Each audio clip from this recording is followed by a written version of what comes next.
गांव के किनारे एक छोटा सा घर था। मिट्टी की दीवारें, टीन की छत और सामने नीम का पेड़। उसी घर में रहती थी मीरा, तेज दिमाग, पढ़ी लिखी और अपने स्वभाव में थोड़ी सख्त। लोग उसे प्यार से नहीं बल्कि पीठ पीछे घमंडी लड़की कहकर बुलाते थे।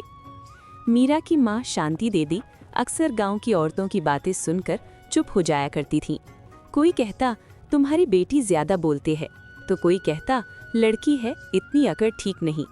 माँ घर आती, बेटी थोड़ा झुकना सीख ले, दुनिया आसान हो जाएगी। मीरा मुस्कुराकर कहती, माँ झुकना और डरना अलग बातें होती हैं, मैं गलत नहीं हूँ इसलिए झुकूं क्यों। माँ के पास इसका कोई जवाब नहीं होता। एक दिन मीरा के चाचा ने बात छेड़ी, अब मीरा बड़ी हो गई है, इसके लिए लड़का देखना चाहिए। माँ खुश हुई, लेकिन मीरा का चेहरा सख्त हो गया। वो बोली, मैं शादी तभी करूंगी जब सामने वाला मुझे समझेगा, सिर्फ मेरे घर या दहेज को नहीं। ये सुनकर घर में सन्नाटा छा गया।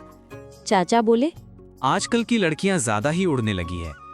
धीरे धीरे गांव में चर्चा फैल गई, मीरा को शादी नहीं करनी, उसे घमंड है। कुछ महीनों बाद शहर से एक रिश्ता आया। लड़के का नाम था अमन, पढ़ा लिखा, नौकरी वाला और शांत स्वभाव का। अमन ने पहली ही मुलाकात में मीरा से कहा, मुझे ऐसी लड़की चाहिए जो अपनी बात खुलकर रखे। मीरा पहली बार चुप हो गई। उसे लगा शायद कोई तो है जो उसे समझ सकता है। शादी हो गई, ढोल बजे, लोग आए, लेकिन कई आंखों में जलन थी। देखो, घमंडी लड़की की भी शादी हो गई। शादी के बाद मीरा शहर आ गई। शुरुआत में सब ठीक था, लेकिन धीरे धीरे छोटी छोटी बातें झगड़ों में बदलने लगी।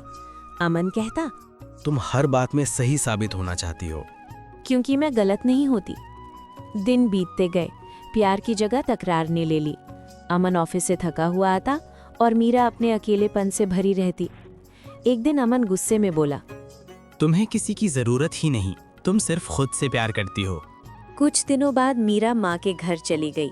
माँ ने कुछ नहीं पूछा, बस उसके सिर पर हाथ रखा। मीरा रोते हुए बोली, माँ क्या सच में मैं बहुत घमंडी हूँ? माँ ने गहरी सांस ली और कहा, नहीं बेटी, तुम मजबूत हो, लेकिन मजबूत लोगों को भी कभी कभी नर्म होना सीखना पड़ता है।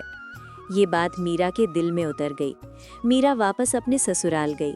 उसने अमन से माफ़ी मांगी। मैं हर बात में सही होना चाहती थी, लेकिन तुम्हारे दिल की बात समझना भूल गई।